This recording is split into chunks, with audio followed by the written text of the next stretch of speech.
ఈ మాటలు వింటున్న దేవుని ప్రజలందరికీ ప్రభువైన యేసుక్రీస్తు దివ్యనామంలో నా హృదయపూర్వకమైన వందనాలు మీకు చెల్లిస్తూ ఉన్నాను. దేవుని ప్రియులారా, నిత్యము నిరంతరము దేవుని వాక్యాన్ని మనం వింటున్నాం. ఈ దినమును కూడా దేవుని యొక్క వాక్యాన్ని మనం వినబోతూ ఉన్నాం.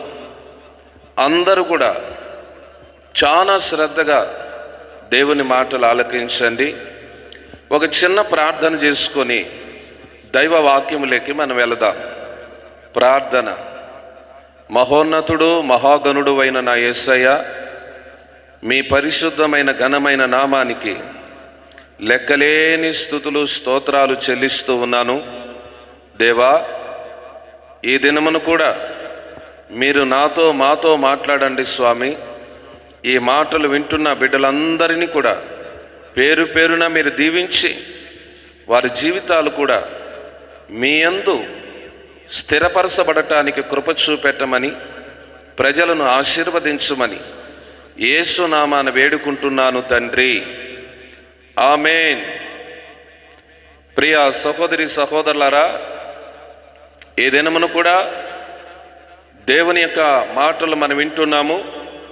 ఒక చిన్న మాట బైబిల్లో మనం చదువుకున్నట్లయితే వాక్యం ఈ విధంగా మనకు బోధిస్తూ ఉన్నది. ఆ మాట నేను చదువుతాను, మీరు చక్కగా ఆలకించండి. 144వ కీర్తన 3వ వాక్యం. యెహోవా, నీవు నరులను లక్ష్య పెట్టుటకు వారు ఏ పాటివారు? నీవు వారిని ఎన్నిక చేయుటకు మనుషులు ఏ పాటివారు అన్నటువంటి మాట ఈ స్థలములో మనం చూడగలుగుతూ ఉన్నాము.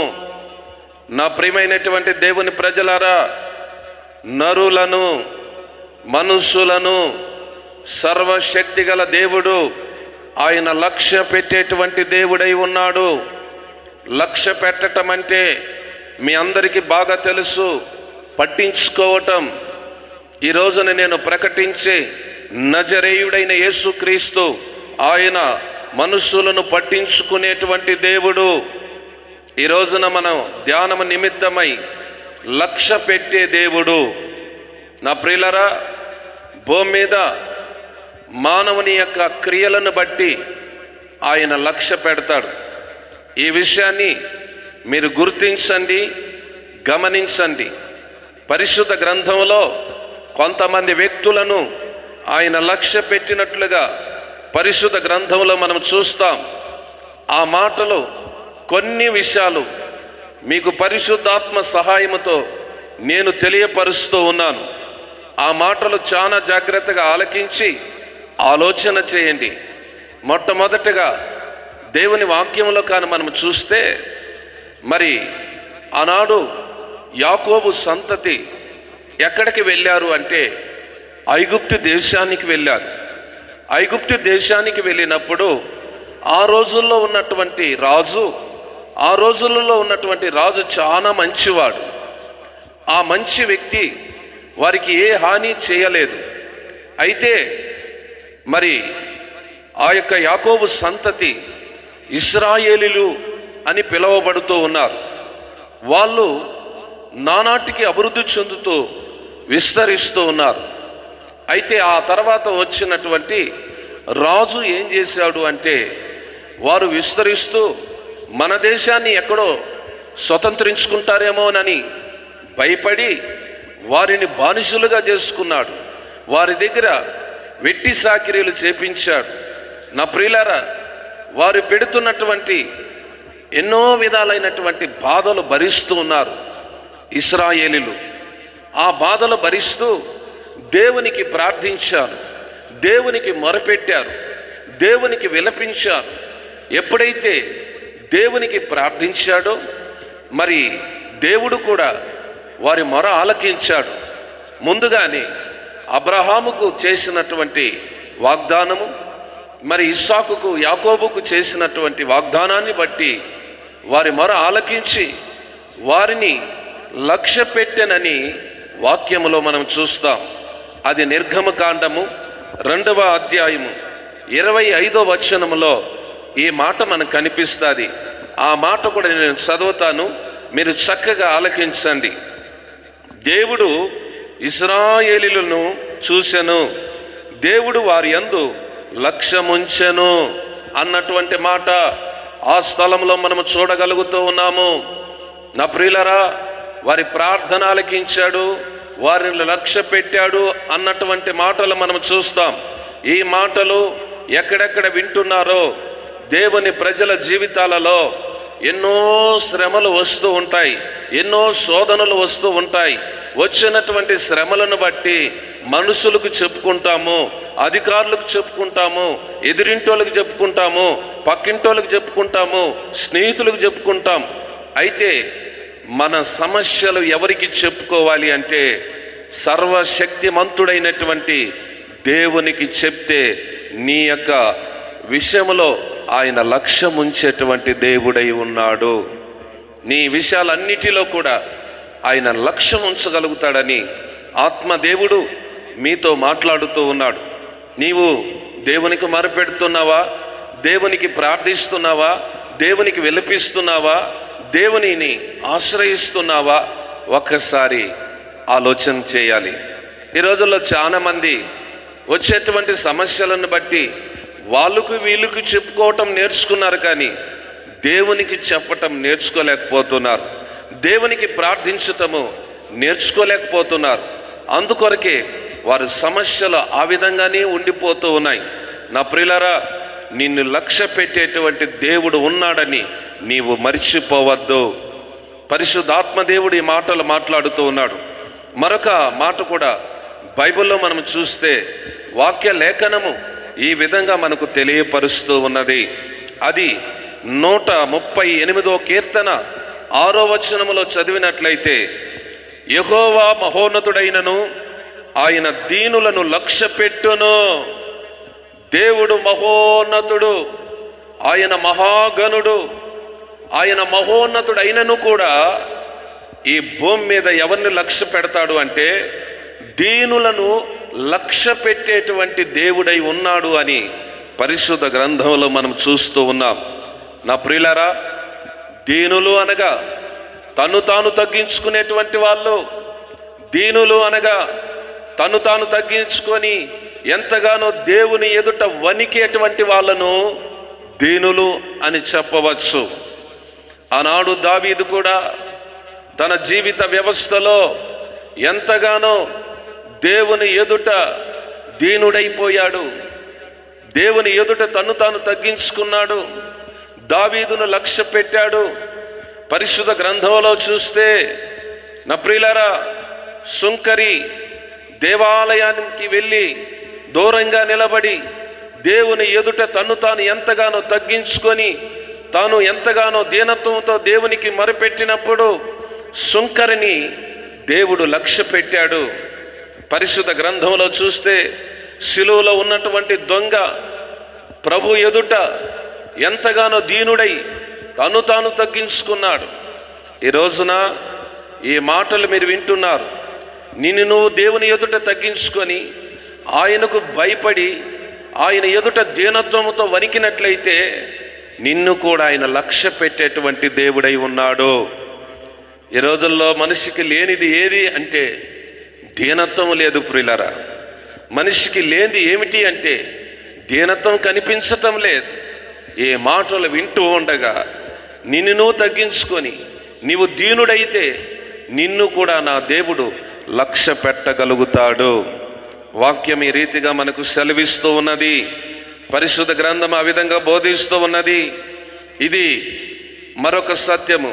నా ప్రియులారా, బైబిల్లో మరొక మాటను కూడా మనం చూసినట్లయితే మీ అందరికీ బాగా తెలిసినటువంటి సత్యము, ఆది అందు దేవుడు భూమి ఆకాశములను సృజించిన తర్వాత మానవుని కలుగు చేశాడు.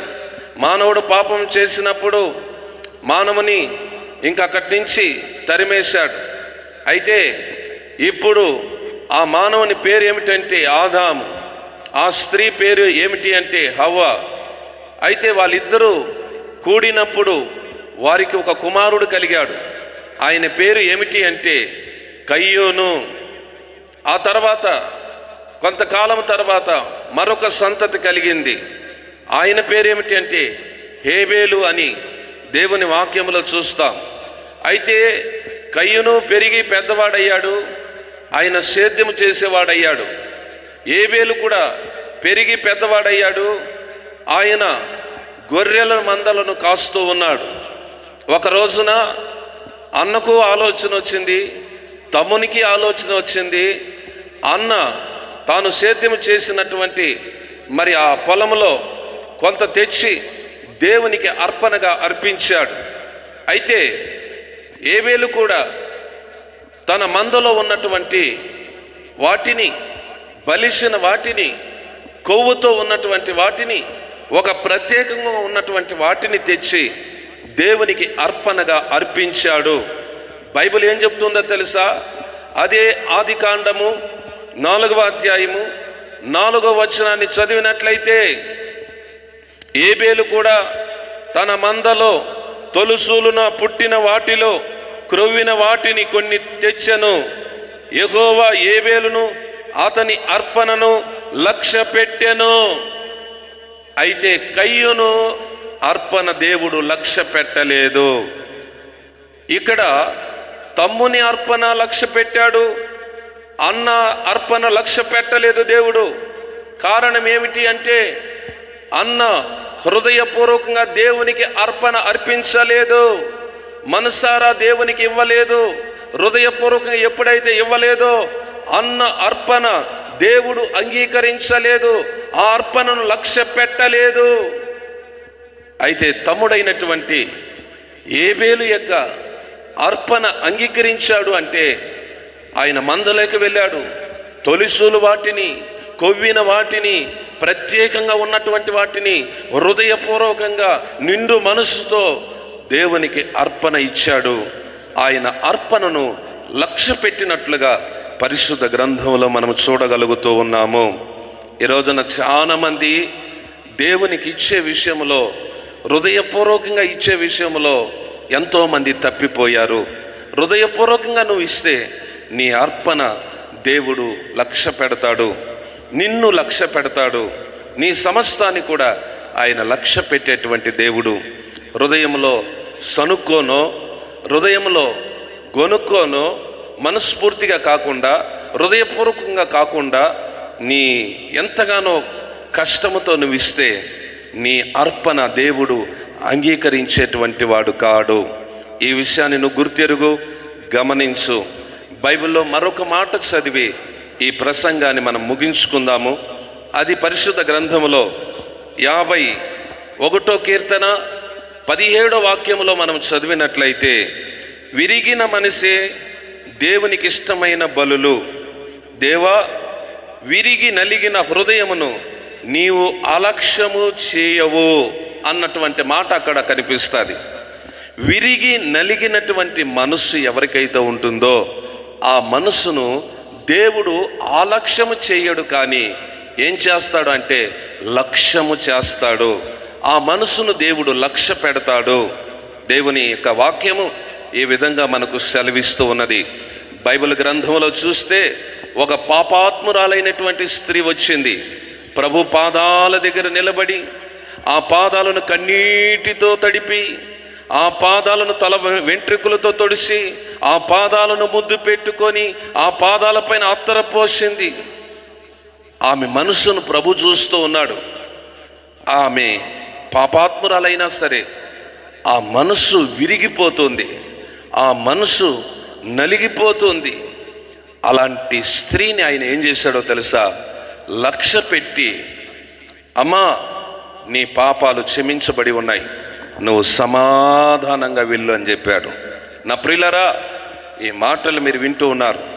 దేవుని ఎదుట విరిగి నలిగినటువంటి మనసుతో మనం ఉండాలి ప్రియులారా. విరిగి నలిగినటువంటి మనసు ఎవరికైతే ఉంటుందో అలాంటి వారిని లక్ష్య పెట్టేటువంటి దేవుడై ఉన్నాడు. ఈ రోజున ఈ మాటలు ఎక్కడెక్కడ వింటున్నారో, ఏ స్థలాలలో వింటున్నారో, ఏ ప్రాంతాలలో వింటున్నారో, దేవుడు నిన్ను లక్ష్య పెట్టాలి అంటే ఈ భూమి మీద నువ్వు ఏ రీతిగా జీవించాలి, ఈ భూమి మీద నువ్వు ఏ విధంగా జీవిస్తే దేవుడు నిన్ను లక్ష్య పెడతాడో వాక్య వెలుగులో కొన్ని విషయాలు నువ్వు తెలుసుకున్నావు. ప్రభు సన్నిధానంలో ప్రార్థించి ఇలాంటి గుణాలు నాలో కూడా కావాలి ప్రభు అని, ఆ విధంగా నేను జీవిస్తానని ప్రార్థించినప్పుడు నిన్ను కూడా దేవుడు లక్ష్య పెట్టేటువంటి దేవుడు. నిన్ను లక్ష్య పెట్టాడు అంటే నీ పక్షానైనా ఆశ్చర్య కార్యాన్ని దేవుడు జరిగించగలుగుతాడు. కళ్ళు మూసుకుందాం. ప్రార్థన. మహాపరిశుద్ధుడైన మా ప్రియ పరలోకపు తండ్రి, నిజంగా నరులను లక్ష్య పెడతావని ఇంతవరకు కూడా మేము విన్నాం. ఆ నరులలో కూడా ఎవరు ఏ రీతిగా జీవిస్తే వాళ్ళను లక్ష్య పెడతావో ప్రత్యేకంగా మేము తెలుసుకున్నాం ప్రభువా. అలాంటి మంచి మనసు నాకును దయచేయండి. ఈ మాటలు ఎక్కడెక్కడ వింటున్నారో ప్రజలందరికీ ఆ కృప మీరు ఇచ్చి వాళ్ళందరినీ కూడా మీరు లక్ష్య పెట్టి ప్రతి మనిషిని ఆశీర్వదించి దీవించి కృప చూపెట్టమని యేసు నామాన వేడుకుంటున్నాను తండ్రి. ఆమేన్. దేవుడు మిమ్మల్ని దీవించును గాక. మరొకసారి నా హృదయపూర్వకమైన వందనాలు మీకు చెల్లిస్తూ ఉన్నాను.